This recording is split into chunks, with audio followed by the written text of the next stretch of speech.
Commençons par définir clairement nos termes. Qui sont les médiums? Quelle est l'origine de cette pratique? Comment pourrait-on la décrire?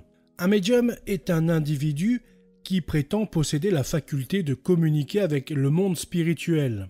Il affirme être en mesure de fournir des informations sur les êtres chers décédés, de diagnostiquer et résoudre des problèmes d'ordre énergétique, voire de prédire l'avenir. Le médium se présente comme un intermédiaire entre le monde des vivants et celui des morts. Certains vont jusqu'à se spécialiser dans l'exorcisme, prétendant avoir le pouvoir de libérer des personnes possédées par des entités démoniaques. D'autres se désignent encore comme passeurs d'âmes, c'est-à-dire qu'ils pensent être capables d'aider les âmes bloquées après leur mort, souvent en raison d'un décès violent, à passer dans la lumière. Ils élaborent un ensemble de doctrines autour de leurs pratiques spirituelles. Ce sont là les principales activités d'un médium, même s'il y aurait beaucoup à dire sur l'étendue de leurs prétendues capacités. Il est important de noter que cette spiritualité de la médiumnité n'est pas homogène. Il existe différentes écoles de pensée et de pratiques parmi les médiums. Certains se concentrent exclusivement sur la communication avec l'au-delà, tandis que d'autres intègrent des éléments de guérison énergétique, de clairvoyance ou même de magie rituelle dans leurs activités. Malgré ces divergences, tous ces praticiens partagent une croyance fondamentale dans leur capacité à interagir avec le monde spirituel d'une manière que la plupart des gens ne peuvent pas. Pour répondre directement et sans détour à la question posée dans le titre, le père des médiums modernes ou même des médiums anciens n'est autre que Satan, l'ange déchu suite à la rébellion qu'il a provoquée dans le royaume de Dieu. Le but de Satan, c'est que le plus possible d'hommes tombent en enfer pour l'éternité. Aucun de ces praticiens ne peut prétendre agir sous l'autorité ou l'inspiration divine. Bien au contraire, leurs actions et leurs pratiques sont formellement condamnées par la parole de Dieu, son magistère et la tradition de l'Église catholique. L'émergence du spiritisme au XIXe siècle. Nous n'allons pas retracer les origines historiques de cette pratique, qui est mentionnée et condamnée de multiples fois dans la Bible, de l'Ancien ou du Nouveau Testament. Nous allons plutôt nous intéresser à son père contemporain, Allan Kardec, celui qui propulsera par ses livres les idées du spiritisme, de la médiumnité, de la voyance. Ces livres serviront de Bible aux médiums en herbe qui fleuriront par milliers et chacun ira de sa petite croyance pour prêcher ensuite au bon vouloir les choses spirituelles. C'est au XIXe siècle que le spiritisme connaîtra de l'intérêt auprès des Français et qui remettra, par la même occasion, la doctrine et la théologie de l'Église catholique en question. Avant ça, la France connaîtra aussi l'émergence du magnétisme au début du même siècle. Le français Allan Kardec, de son vrai nom Hippolyte Léon Denisard Rivali, est clairement devenu une des figures les plus influentes du mouvement spirit, et surtout au début, avec le phénomène des tables tournantes, ainsi que par sa recherche du monde des esprits, en cherchant à démontrer qu'un contact était possible entre les deux mondes et que les défunts pouvaient être une aide non négligeable auprès des hommes. En 1857, paraîtra son premier livre, le Livre des Esprits. Il devient le livre de référence pour tous ceux qui s'étaient déjà coupés de la Sainte Église catholique et souhaitaient explorer les chemins ténébreux d'une spiritualité sans Dieu. Ce livre est écrit sous une forme de question-réponse entre lui et les esprits. Dieu, le bien et le mal, des sujets théologiques qui sont exprimés et bien entendu, la bouillie qui est servie est à l'opposé des enseignements de notre Église. La condamnation de l'Église. L'Église catholique, en bonne et sainte mère, rappelle que ces pratiques sont incompatibles en tant que chrétien et serviteur de Dieu. Le Vatican, dans son catéchisme, condamne ainsi toutes ces pratiques ésotériques telles que la médiumnité, la voyance, etc. Le catéchisme, en 2115, écrit « Dieu peut révéler l'avenir à ses prophètes ou à d'autres saints. Cependant, l'attitude chrétienne juste consiste à s'en remettre avec confiance entre les mains de la Providence pour ce qui concerne le futur et à abandonner toute curiosité malsaine à ce propos. L'imprévoyance peut constituer un manque de responsabilité. » En 2116, il est écrit « Toutes les formes de divination sont à rejeter. Recours à Satan ou aux démons, évocation des morts ou autres pratiques supposées à tort, dévoiler l'avenir, la consultation des horoscopes, l'astrologie, la chiromancie, l'interprétation des présages et des sorts, les phénomènes de voyance, le recours aux médiums, recèle une volonté de puissance sur le temps, sur l'histoire et finalement sur les hommes en même temps qu'un désir de se concilier les puissances cachées. Elles sont en contradiction avec l'honneur et le respect, mêlées de crainte aimante que nous devons à Dieu seul. En 2117, elle dira encore « Toutes les pratiques de magie ou de sorcellerie par lesquelles on prétend domestiquer les puissances occultes pour les mettre à son service et obtenir un pouvoir surnaturel sur le prochain, fût-ce pour lui procurer la santé, sont gravement contraires à la vertu de religion. Ces pratiques sont plus condamnables encore quand elles s'accompagnent d'une intention de nuire à autrui ou qu'elles recourent ou non à l'intervention des démons. Le port des amulettes est lui aussi répréhensible. Le spiritisme implique souvent des pratiques divinatoires ou magiques. Aussi l'Église avertit-elle les fidèles de s'en garder. Le recours aux médecines dites traditionnelles ne légitime ni l'invocation des puissances mauvaises, ni l'exploitation de la crédulité d'autrui. De son temps, saint Thomas d'Aquin avait déjà exprimé une théologie à l'encontre de ces pratiques-là, dans la question 95 à l'article 3. Toute divination, nous l'avons dit, use pour connaître l'avenir du conseil ou de l'aide des démons. Leur secours est parfois expressément requis, mais indépendamment de toute demande, le démon peut intervenir secrètement pour annoncer des événements futurs, ignorés des humains et connus de lui, sur les moyens qu'il en a à voir ce que nous avons dit dans la première partie. Lorsqu'ils répondent à un appel express, les démons ont bien des matières d'annoncer l'avenir. Parfois, ils se présentent eux-mêmes, sous des formes trompeuses, à la vue des humains et font entendre leurs prédications. C'est ce qu'on appelle le prestige, parce qu'en ce cas, les yeux des hommes sont comme éblouis. D'autres fois, ils usent de songes, et c'est alors la divination par les songes, ou bien ils font apparaître et parler des morts. C'est la nécromancie, dont Isidore explique ainsi le nom. En grec, nécro signifie mort et mantia divination, car après certaines incantations où intervient le sang, on doit se lever des morts qui prédisent l'avenir et répondent aux questions. Les démons annoncent encore les événements futurs par le truchement d'hommes vivants, comme on le voit chez les possédés. Cette espèce de divination est celle des Pythonis, ainsi nommés, dit Isidore, à cause d'Apollon Pythien, qui passait pour l'auteur des oracles. Autre procédé encore, des dessins ou des signes apparaissent sur des êtres inanimés. S'il s'agit d'un corps composé d'éléments terrestres, bois, fer, pierre taillée, c'est la géomancie. Si c'est de l'eau, c'est de l'hydromancie. Dans le feu, la pyromancie. Dans les entrailles d'animaux sacrifiés sur les autels des démons, la ruspice. La divination qui ne comporte pas d'invocation explicite des démons se divise en deux genres. Dans le premier, on examine les dispositions de certaines choses pour en tirer des prévisions. À l'examen de la position et du mouvement des astres, s'adonnent les astrologues, nommés aussi génétliaques, parce qu'ils étudient le jour de la naissance. Le second genre de divination, sans invocation expresse des démons, consiste à examiner le résultat de certains actes attentivement pratiqués par celui qui désire connaître quelques secrets.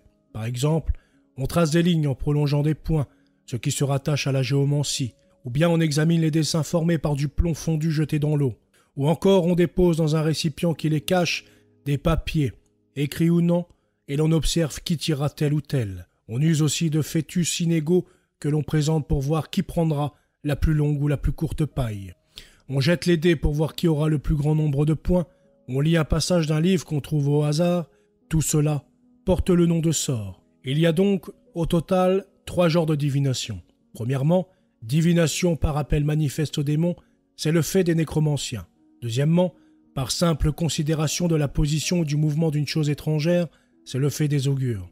Troisièmement, par mise en œuvre de certaines pratiques que l'on accomplit en vue de découvrir ce qui est caché, ce sont les sorts. Ces paroles datent de son temps, c'est pourquoi les manières de faire ne sont plus d'actualité.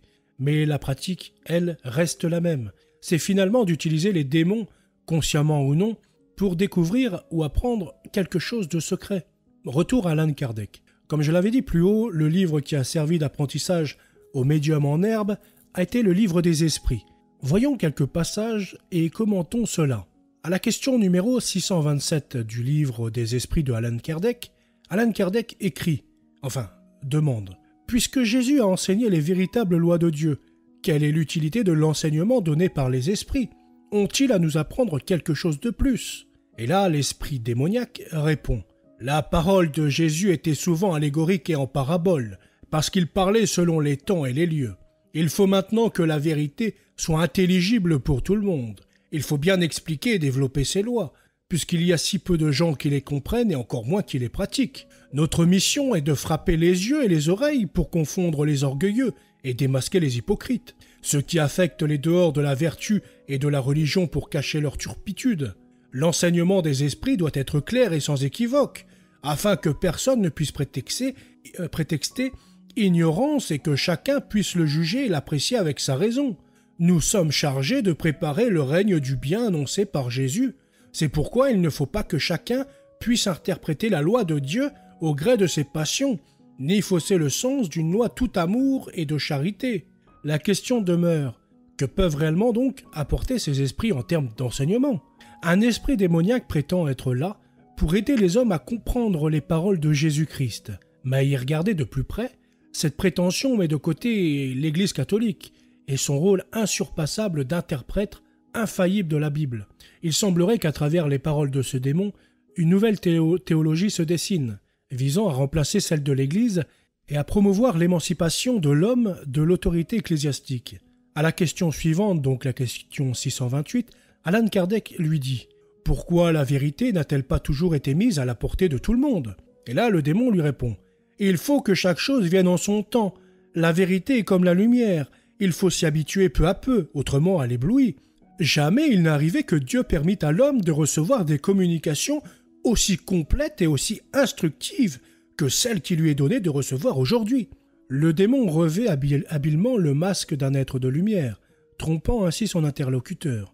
Ce dernier se sent alors unique, presque comme un prophète des temps modernes, instruit directement par un messager de Dieu. Dans une veine similaire, le livre intitulé « Conversation avec Dieu » s'inscrit. Fondé sur un schéma de questions-réponses, l'entité démoniaque persuade également l'auteur qu'il doit se produire plusieurs tomes car Dieu désire révéler la vérité. Ainsi, le poison se répand par cette simple phrase. Dans la question 1010, Allan Kardec lui demande « Le dogme de la résurrection de la chair est-il consécration de celui de la réincarnation enseigné par les esprits ?» Et le démon de répondre « Comme vous voulez qu'il en soit autrement. Il en est de ces paroles comme de tant d'autres qui ne paraissent déraisonnables aux yeux de certaines personnes que parce qu'on les prend à la lettre. C'est pourquoi elles conduisent à l'incrédulité. Mais donnez-leur une interprétation logique et ceux que vous appelez les libres penseurs les admettront sans difficulté, précisément parce qu'ils réfléchissent. Car ne vous y trompez pas, ces libres penseurs ne demandent pas mieux que de croire.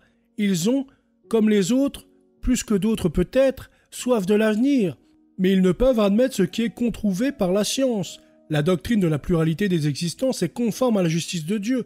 Elle seule peut expliquer ce qui, sans elle, est inexplicable. Comment voudriez-vous que le principe n'en fût pas dans la religion elle-même ? Voici donc le socle de l'hérésie. Faire croire en la réalité de la réincarnation pour justifier la transgression des commandements de Dieu. Selon cette croyance, à sa mort, l'homme verrait sa vie passer en revue, reconnaissant ses échecs et ses succès, puis il serait guidé vers un lieu de guérison pour son âme. Ensuite, il pourrait choisir de se réincarner dans un nouveau corps pour vivre de nouvelles expériences. C'est ainsi qu'une nouvelle théologie se développe. Un homme vertueux pourrait choisir de se réincarner en une personne malveillante pour explorer toutes les facettes de l'expérience humaine. Cet enseignement moderne voudrait faire croire à l'homme qu'en vivant toutes ses vies, il se rapprochera du tout, de Dieu. À terme, il n'aurait plus besoin de se réincarner, car il fusionnerait et deviendrait un avec Dieu. Mais que dit l'Église catholique concernant la résurrection de la chair ? Dans le credo, nous récitons à la fin « Je crois en l'Esprit Saint, à la Sainte Église catholique, à la communion des saints, à la rémission des péchés, à la résurrection de la chair, à la vie éternelle. Amen. » Cela veut tout simplement dire qu'à notre mort, nous aurons le premier jugement, le jugement particulier, celui qui fixera notre éternité, soit l'enfer, le purgatoire ou le paradis. Puis, au moment du second jugement, le jugement dernier, Dieu fera ressusciter tous les humains de la terre et les jugera. Le catéchisme nous dit, dans l'article 989, « Nous croyons fermement, et ainsi nous espérons, que de même que le Christ est vraiment ressuscité des morts et qu'il vit pour toujours, de même après leur mort, les justes vivront pour toujours avec le Christ ressuscité et qu'il les ressuscitera au dernier jour. Comme la sienne, notre résurrection sera l'œuvre de la très sainte Trinité. Comment certains d'entre vous peuvent-ils dire qu'il n'y a pas de résurrection des morts ? S'il n'y a pas de résurrection des morts, Le Christ non plus n'est pas ressuscité. Mais si le Christ n'est pas ressuscité, alors notre prédication est vide, vide aussi votre foi. Mais non, le Christ est ressuscité des morts, prémisse de ceux qui se sont endormis. Donc il y a bien une résurrection et non réincarnation. Jésus-Christ est bien ressuscité. Il vit à la droite de son Père éternellement, mais il n'est pas question de réincarnation. Enfer, purgatoire, hors de question. Voici la réponse de l'esprit démoniaque concernant tout cela. Quand ils sont inférieurs, les apparitions de saints qui ont averti les hommes de l'enfer, et pas complètement dématérialisés, ils conservent une partie de leur idée terrestre et ils rendent leur impression par les termes qui leur sont familiers. Ils se trouvent dans un milieu qui ne leur permet qu'à demi de sonder l'avenir. C'est ce qui est cause que souvent des esprits errants ou nouvellement dégagés parleront comme ils l'auraient fait de leur vivant. Enfer peut se traduire par une vie d'épreuve extrêmement pénible, avec l'incertitude d'une meilleure, purgatoire, une vie aussi d'épreuve, mais avec conscience d'un avenir meilleur. Lorsque tu éprouves une grande douleur, ne dis-tu pas toi-même que tu souffres comme un damné? Ce ne sont que des mots et toujours au figuré.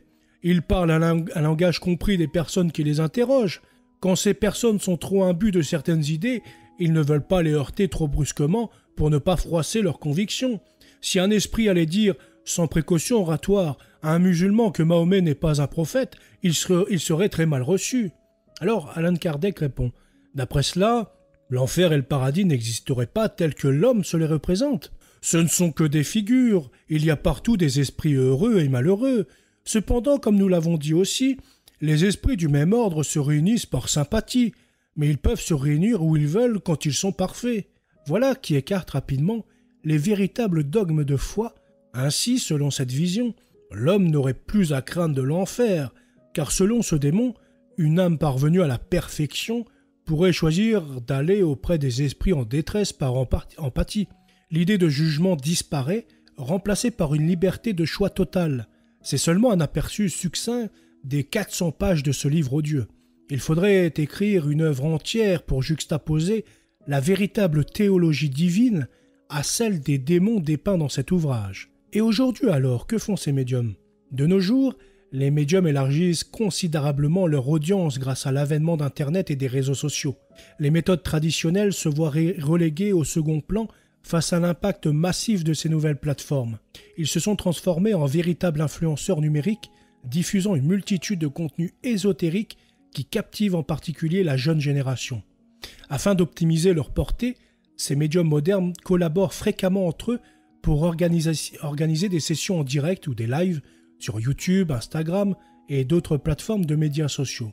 Le but est d'attirer un nombre croissant d'adeptes et, par conséquent, de générer d'importants revenus. Les traditionnelles séances de spiritisme avec une planche de Ouija sont désormais dépassées. Aujourd'hui, la médiumnité se pratique en direct, derrière une webcam. Les médiums se connectent avec l'au-delà grâce à des conversations intérieures, des visions, des pensées, des odeurs, voire à travers des jeux de tarot. Ils prétendent, ainsi, répondre aux questions des vivants à propos de leurs proches défunts. Tout un folklore s'est développé autour de ces pratiques, comme l'idée de créer une bulle magique, protectrice, de brûler de la sauge ou d'allumer des bougies pour se protéger des entités malveillantes. Ironiquement, alors que ces médiums prétendent se prémunir du diable, il semblerait qu'ils soient justement à l'origine de ces pratiques, manipulant ces acteurs pour égarer le monde. Cette popularité croissante de la médiumnité a rendu ce phénomène plus accessible que jamais au grand public. Cependant, cela soulève d'importantes questions, notamment en ce qui concerne la confidentialité et la protection des personnes vulnérables susceptibles de tomber entre les mains des charlatans. En effet, cette pratique a toujours été source de controverses.